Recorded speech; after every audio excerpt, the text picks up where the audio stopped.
Bonjour à tous, bienvenue mes chers élèves de 5e dans cette première vidéo qui vous est destinée. Alors cette vidéo elle correspond à la deuxième partie du deuxième thème de géographie qu'on avait commencé à aborder en classe sur la question des ressources. Et là on s'intéresse aux ressources alimentaires, donc à l'alimentation et comment on va faire pour nourrir les hommes.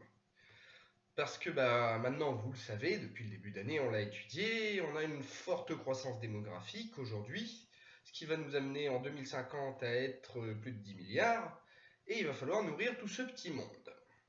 Alors tout ça, ça nous pose déjà quelques questions en termes de vocabulaire. Il ne faut pas confondre deux choses, ce qu'est la malnutrition et la sous-alimentation. La malnutrition, c'est le fait de ne pas être nourri correctement, pas avec les bons apports alimentaires. Donc on peut manger en quantité suffisante, mais manger n'importe quoi, et à ce moment-là, on est malnutri.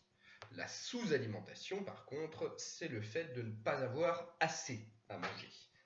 Et ça, c'est quelque chose qui concerne énormément de gens sur la planète.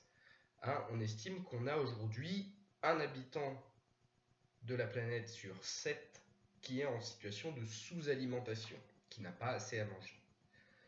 Alors ça, c'est quelque chose qu'on retrouve dans beaucoup de lieux sur notre planète, principalement en Afrique.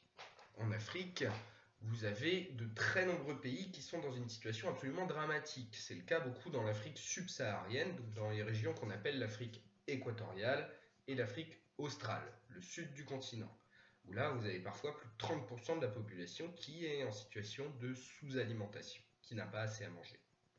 C'est le cas aussi en Asie, où on trouve sur tout le continent plus de 640 millions de personnes qui sont en situation de sous-alimentation. Donc on voit qu'on a affaire quand même à une situation où c'est assez critique.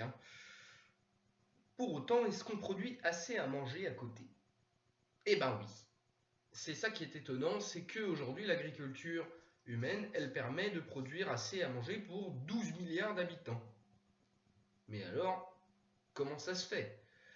C'est là qu'on va se poser une question tout au long de cette étude de l'alimentation, c'est du coup, tout ce qu'on produit là, est-ce que ces ressources alimentaires, elles sont gérées de manière durable?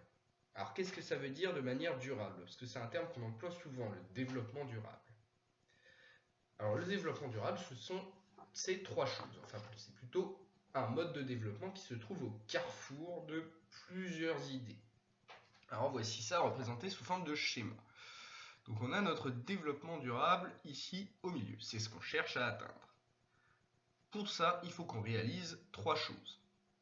La première, c'est déjà que ce mode de développement, il permette de bénéficier à toute la société, à tout le monde, de manière équitable. Deuxième chose, c'est qu'on permette quand même un développement économique, qu'on continue à améliorer la situation. Et enfin, il faut aussi que ce mode de développement, il respecte l'environnement. Parce que là, nous en faisons tous partie, nous vivons grâce à notre environnement. Donc pour qu'on ait un développement durable, il faut qu'on ait ces trois choses. Quelque chose qui soit équitable, qui bénéficie à tous, qui soit viable sur le plan économique, qui permet qu'on continue à se développer, et qui soit viable sur le plan environnemental, qui permette un respect de l'environnement. C'est ça qu'on appelle le développement durable.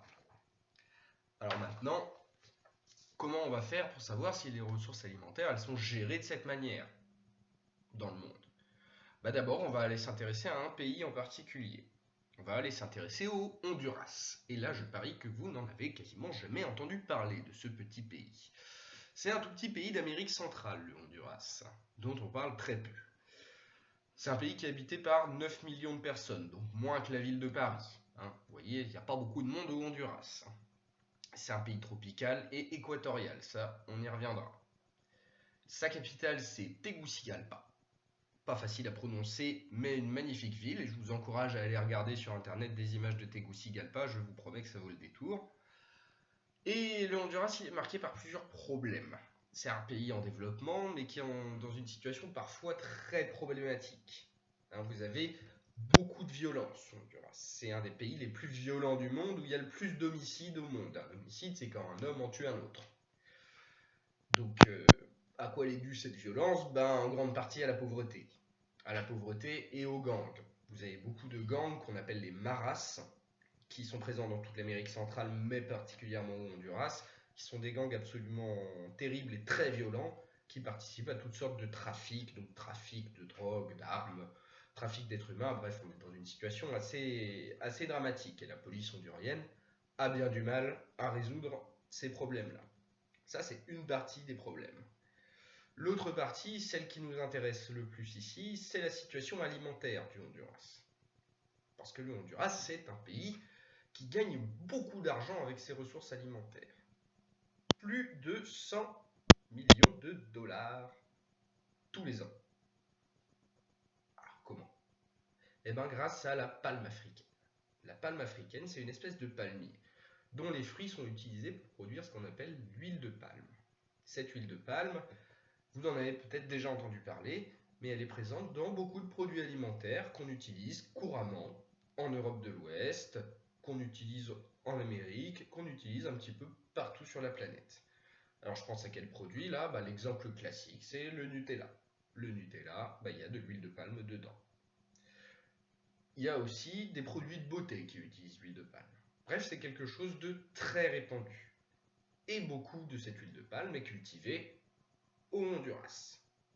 Et là, on se dit, fort bien. À ce moment-là, les Honduriens ont accès à une ressource alimentaire utilisée partout sur la planète qui leur permet de gagner de l'argent. Donc en théorie, on a la première idée de notre développement durable, quelque chose de bénéfique sur le plan économique. Mais il y a d'autres problèmes derrière. C'est-à-dire que la population hondurienne, vous avez 20% de cette population qui est en situation de sous-alimentation. Et donc là, on voit bien que les gens n'ont pas accès assez à la nourriture. Donc déjà là, sur le plan de la société, c'est pas ce qu'il faudrait en termes de développement durable. En plus de ça, on a des problématiques sur le plan environnemental. Parce que la culture de la palme africaine, elle est absolument terrible sur le plan environnemental. On est obligé de raser des forêts. Et là où on plante de l'huile de la palme africaine, rien d'autre ne repousse. Alors on va essayer d'aller comprendre et en apprendre un petit peu plus sur tout ça. Je vous ai proposé là, à partir de mon bureau numérique, une activité sur la localisation des palmiers à huile au Honduras. Et une fois que vous l'aurez réalisé, je vous proposerai du contenu supplémentaire. Sur ce, si vous avez des questions, n'hésitez pas à les poster en commentaire de cette vidéo. N'hésitez pas à mettre un pouce bleu si vous avez aimé. Et puis moi je vous retrouve la prochaine fois pour une nouvelle vidéo. Allez, au revoir!